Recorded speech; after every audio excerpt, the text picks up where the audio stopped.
우리가 성경에서 말씀하시는 것을 짧은 말로 요약해서 말하면 그것이 신학입니다. 자, 오늘 우리가 읽은 내용에서 발견할 수 있는 중요한 주제는 이것이라고 생각합니다.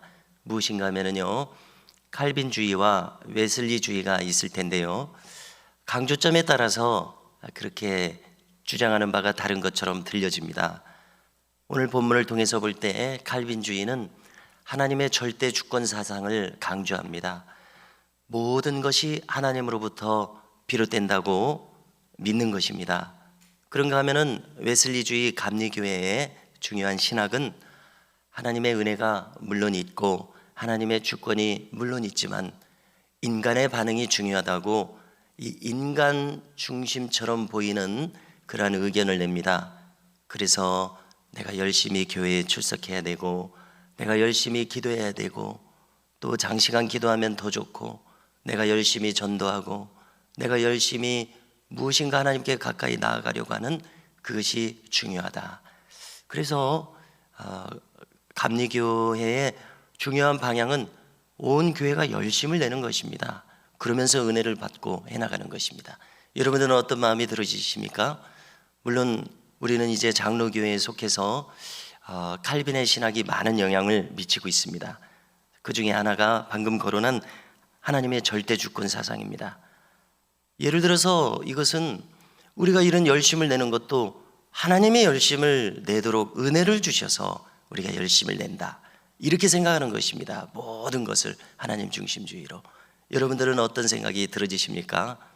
제가 한국인으로서 생각할 때 둘 다 일리가 있는데 서양 사람들은 꼭 나눠서 이렇게 생각해서 다르게 말하고 싶어 하는 것 같습니다.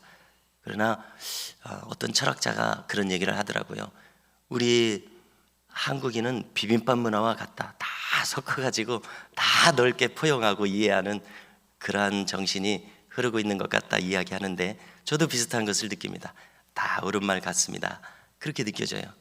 그리고 하나님의 절대 주권을 강조하는 그것이 오늘 우리가 본문을 읽을 때 바울도 그렇게 강조하지 않나, 그런 마음이 들어집니다. 한번 천천히 생각해 보십시오. 바울은 구원론에 대해서 8장까지 대단원의 막을 내리면서 다뤘습니다. 예수님의 십자가 대속을 우리가 믿을 때 구원받습니다. 또 죄를 용서해 주신 하나님의 속죄하심이 있습니다. 우리를 의롭다 여겨주십니다. 또 성령의 소욕을 따라서 우리가 성화된 삶, 거룩을 쫓습니다. 그리고 마침내 승리케 하실 그 하나님의 충만하신 사랑으로 성도가 견인을 이룹니다. 즉 마침내 구원받게 된다는 것입니다. 또 영화롭게 되게 하십니다. 또 천국을 상속받을 것에 대해서 어제 나눈 것처럼 구원론에 대해서 모든 것을 다뤘습니다. 그리고 이제 여기 9장부터는요, 바울은 자기의 친족들과 동족들과 혈육들을 사무치게 사랑합니다. 사무치게 사랑하는 이 동족인 이스라엘의 구원에 대해서 다룹니다. 핵심적인 대목은 바울이 모세와 똑같은 소원을 가지고 있었구나 느끼게 됩니다. 그것을 3절에서 느끼게 되는데요, 무엇이라고 말합니까? 나의 형제 곧 고륙의 친척을 위하여 내 자신이 저주를 받아 그리스도에게서 끊어질지라도 원하는 바로다 라고 말합니다. 이렇게 어떻게 보면 아주 극한의 표현을 한 것은 정말 원한다. 나의 친척이, 고륙이 구원받기를 원한다. 영원한 운명을 생각할 때 어찌 그렇게 생각하지 않겠습니까? 우리도 그러한 마음으로 사랑하는 가족들을 위해서 기도하고 전도하게 되지 않습니까? 바울이 괴로운 것은 이 사람들이 이스라엘 백성들임에도 불구하고 구원에서 멀어져 있는 이 현실이 너무나 괴롭습니다. 자, 그는 먼저 하나님께서 이스라엘에게 주신 것이 무엇인지를 하나하나 헤아려 봅니다. 첫째로 양자됨이 있습니다. 자, 쉽게 이해하면은 이스라엘 백성들은 선택된 민족입니다. 선민입니다. 이 첫 번째 요소가 있고요.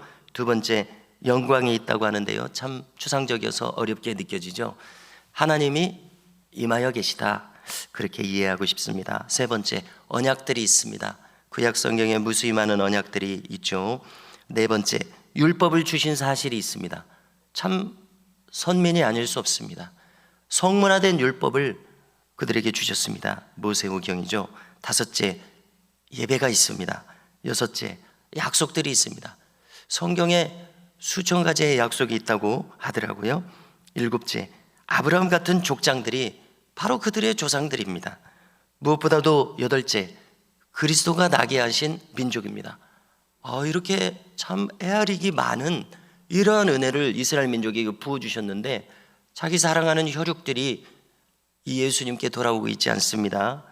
그래서 너무 이것이 고통인 것이죠. 자, 구원, 신앙, 하나님이라는 차원에서 이처럼 받은 것이 많은 이스라엘 민족임에도 불구하고 여전히 많은 사람들이 하나님을, 여전히 예수님을 메시아로 영접하지 않고 있습니다. 참 이해되지 않고 안타까운 일입니다. 자, 오늘날도 유대인들은 은근히 이사야서 53장을 금서로, 신약 성경을 금서로 그렇게 취급하고 있습니다. 참 안타깝지 않습니까? 자, 그러나 아니라고 바울은 말합니다. 6절에서 하나님의 말씀이 폐하여진 것은 아니라고 선언합니다. 그렇게 믿고 있습니다. 우리 왜 이런 말을 했습니까? 우리 이스라엘 민족을 하나님이 버리셨나 보다, 기어이 버리셨나 보다, 이런 생각이 들었던 것이죠. 그런데 아니라고, 하나님 말씀은 폐하여지지 않았다, 이렇게 믿고 있습니다. 그래서 그와 동시에 무엇을 생각하냐면요, 참 어렵게 느껴집니다. 오늘 본문 중후반부가 어렵게 느껴지지 않습니까? 그가 생각하는 것은 무엇인가 하면요, 아무리 이스라엘이라고 하더라도 구원받는 원리에 따라서 구원받게 된다, 이것을 이야기하고 있다고 생각합니다. 그래서 어떻게 표현합니까? 이스라엘 출신이 다 이스라엘은 아니다, 이렇게 말합니다. 무슨 뜻입니까? 앞에 이스라엘은 육신의 이스라엘입니다. 뒤에 이스라엘은 구원받는 이스라엘입니다. 영적 이스라엘입니다. 그렇게 봐야 되지 않겠습니까? 그래서 그 예로 아브라함의 자손들 예를 듭니다. 또 중간에는 모세와 바로왕 예를 듭니다. 한번 또 생각해 보면요, 육신의 자손이 다 아브라함의 자손이 되는 것이 아니다. 풀어 말해서 하나님의 자녀가 되는 것이 아니다, 이렇게 말합니다. 또 약속의 자녀인 이삭의 후손이라야 아브라함의 씨로 여겨진다. 그러므로 하나님의 약속 안으로 들어와야 하나님의 자녀가 된다, 아브라함의 후손이 된다, 이렇게 이야기합니다. 우리가 아시는 대로 이스마엘이 있었고 이삭이 있었습니다. 그러나 약속의 자녀는 이삭입니다. 이처럼 약속의 자녀야 아브라함의 몸에서 났다고 해서 다 하나님의 자녀가 아니다, 아브라함의 자녀가 아니다, 이렇게 설명합니다. 약속 언약이 중요하고 있습니다. 약속 언약 안으로 들어와야 됩니다. 또 이제 설명을 계속하는 것이죠. 이삭의 자식들도 마찬가지다. 리브가를 통하여 자식 둘을 낳았습니다. 야곱가에서 쌍둥이를 낳았습니다. 그런데 이 두 아들이 아직 태어나기도 전에 하나님이 리브가에게 말씀하셨습니다. 뭐라고 말씀하셨냐면요, 방금 읽은 것처럼 큰 자가 어린 자를 섬기리라. 무슨 뜻입니까? 형 에서가 동생 야곱을 섬기리라. 아직 태어나지도 않았는데 하나님이 이런 말씀을 하셨다는 것입니다. 아직 무슨 이 아이들이 태어나서 선과 악을 행하기도 전에 마치 처음부터 운명이 결정된 것처럼 이렇게 하나님이 말씀하셨다는 것입니다. 자, 이것은 무엇을 강조하고 있습니까? 구원이라고 하는 것은 인간으로부터가 아니라 하나님으로부터 온다는 것을 잘 설명해 주시는 사례입니다. 말라기에서 이렇게 말을 합니다. 내가 야곱은 사랑하고 에서는 미워하셨다, 이렇게 이야기하십니다. 자, 우리는 이런 말씀들을 잘 이해해야 되겠습니다. 하나님이 차별하시는 걸까요? 에서는 미워하고 야곱은 사랑했다고 하시니까 하나님은 이렇게 차별하시는 하나님이실까요? 어떤 생각이 들어지십니까? 자, 우리가 하나님을 생각할 때 하나님은 공평과 정직의 하나님이시니까, 정의의 하나님이시니까 차별하시는 하나님이어서는 안 되죠. 그냥 공연히 에서는 미워하고 야곱은 사랑하고 에서를 이렇게 차별하시는 것처럼 이렇게 표현되어 있지 않습니까? 그러나 아닙니다. 우리는 이것을 조화롭게 성경을 이해해야 되겠죠. 이것은 결과를 말하는 것입니다. 원인을 말하는 것이 아닙니다. 그래서 감리교 사상이 나오는 것이죠. 자, 원인이 하나님에게 있는 것이 아니라 에서와 야곱의 반응에 있습니다. 에서는 왠지 하나님께 관심이 없습니다. 신앙에 관심이 없습니다.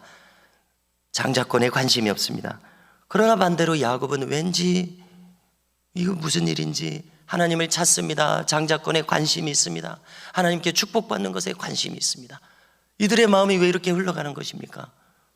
하나님 절대 주권에 의하면은 하나님이 똑같이 은혜를 주시는데 이 은혜가 야곱에게는 미치고 에서에게는 미치지 못합니다.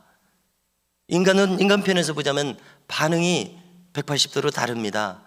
하나님이 똑같이 햇볕을 주시지 않습니까? 그러나 에서는 웬일인지 하나님을 찾지 않습니다. 그러나 야곱은 왜 이렇게 성격도 별로 좋지 않은데 하나님을 찾습니다. 그래서 우리가 인간에 대해서 큰 의문을 가지게 됩니다.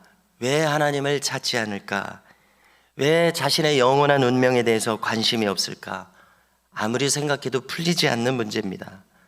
자기의 죽음을 생각하면, 영원한 운명을 생각하면 신앙을 가질 텐데 그렇게 하지 않습니다, 사람들이.